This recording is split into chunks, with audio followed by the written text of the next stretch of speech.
నిజాలు చెప్పే భారత్ ఎన్బి టీవీకి స్వాగతం. నేను మీ జేకే. మిత్రులారా, సోదరీమణులారా, దయచేసి ఎక్కడ స్కిప్ చేయొద్దు. మీరు వీలైనంత వరకు చివరి వరకు చూస్తే, మీరు లైక్ చేయకపోయినా పర్వాలేదు, సబ్స్క్రైబ్ చేసుకోకపోయినా పర్వాలేదు. సబ్స్క్రైబర్లు కాని వాళ్ళు ఎంతోమంది మన వీడియోలు చూస్తున్నారు. వాళ్ళందరూ సబ్స్క్రైబర్లు అయితే ఈ పాటికి చాలా సబ్స్క్రైబ్స్ వచ్చాయి నాకు.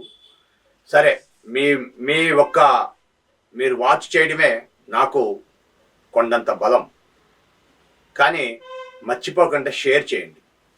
ఓకే, న్యూస్లోకి వెళ్దాం, వార్తల్లోకి. ఈరోజు ముఖ్యాంశం ఏంటంటే, సుబ్రహ్మణ్యం బీజేపీ పార్టీలో సుబ్రహ్మణ్యం గారు ఉన్నాడు. ఒక ఆయన చెబుతున్నాడు, ఈ సంవత్సరం 2025 జూలై 17వ తారీఖుకి, ఆగస్టు 17వ తారీఖుకి, క్షమించాలి, ఆగస్టు 17వ తారీఖుకి చంద్రబాబు నాయుడు కాదు, మోడీకి 75 సంవత్సరాలు పూర్తి అయిపోతాయి. మరి చంద్రబాబు నాయుడుకి కూడా 75 సంవత్సరాలు పూర్తి అవుతాయా? అయితే అవ్వచ్చు. కానీ చంద్రబాబు నాయుడు వాళ్ళ పార్టీలో ఎక్కడ పెట్టుకోలే. 75 సంవత్సరాలు పూర్తి అయితే రాజకీయాల్లో ఉండకూడదు అని పెట్టుకోలేదు.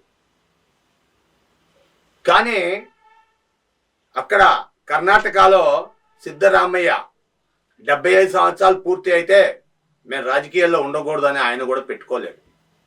కానీ బీజేపీ సిద్ధాంతం పెట్టింది, 75 సంవత్సరాలు పూర్తి అయిన వాళ్ళు ఎట్టి పరిస్థితుల్లో రాజకీయంలో ఉండకూడదు, ఎక్కడ ఏ మంత్రి పదవికి కూడా స్వీకరించకూడదు, ఏ ప్రధానమంత్రి కానీ ఏ మంత్రి కూడా స్వీకరించడానికి వీలు లేదు, కనీసం ఎమ్మెల్యేగా కూడా ఉండటానికి వీలు లేదు అని చెప్పి బీజేపీ ఒక తీర్మానం పెట్టుకున్నారు.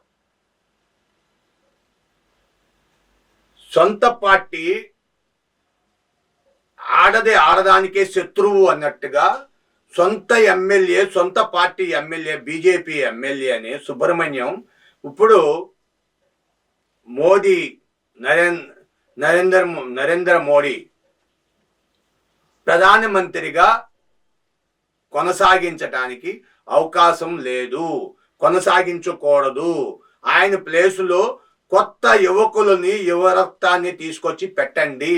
ఆయనకి 75 సంవత్సరాలు పూర్తి అయినాక ఇంకా ఆయన తీసుకొచ్చి ప్రధానమంత్రిగా ఎలా 5 సంవత్సరాలు పూర్తి చేయిస్తారు? 29 వరకు ఎలాగుంటాడు? 25తో ఇందుకు క్లోజ్ అయిపోతుంది అంటున్నాడు సుబ్రహ్మణ్యం. మరీ కరెక్టే కావచ్చును, ఎవరు కాదంటారు? నిజం కాదంటారా? నీళ్లు కావంటారా? పాలు కావంటారా? నీరు పల్ల మెరుగును, నిజము దేవుడు ఎరుగును అన్నారు. మరి ఆ నిజం అనేది దేవుడు తెలుసుద్ది.